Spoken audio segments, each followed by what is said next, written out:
Okay, sorry for the split. I just accidentally ended my video. But anyway, I want to also briefly talk about. Let me let this car pass. See? Car. Okay, anyway, let me briefly talk about Anthony Rizzo. I'm actually sort of disappointed in him,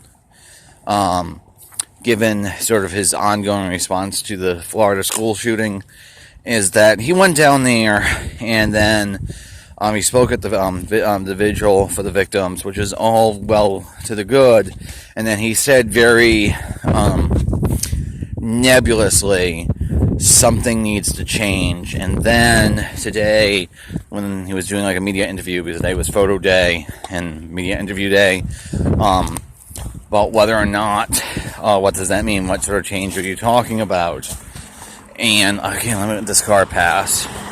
He ended up saying something like, well, I don't know enough about the topic, so I don't want to get into it. I'm not trying to be political. If you notice, I never said the word gun at the vigil, which is true. We didn't. I actually didn't notice it the first time. The thing is, that rhetorical move is bullshit. One, I don't actually believe he doesn't have an opinion on the topic, because this conversation unfortunately happens every 3 months or so.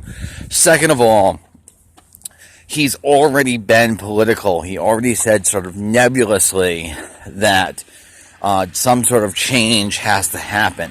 I know he's a ball player. I know he might know that he might not want to get into it one way or the other fully because of being a ball player, and his opinion doesn't really carry that much weight because, with all due respect to Anthony Rizzo, he's probably a moron when it comes to politics. But the fact of the matter is, he by saying what he said and the manner that he said it, let me let these cars pass. Come on.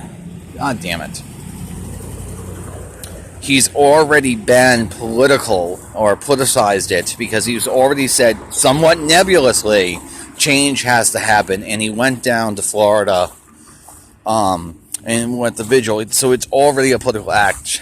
So it feels like to me he's unintentionally, and intent is not magic, but it feels like he has sided ultimately with the status quo, and his whole I'm just trying to be political neutral is bullshit, and that this isn't something you can be neutral on, really.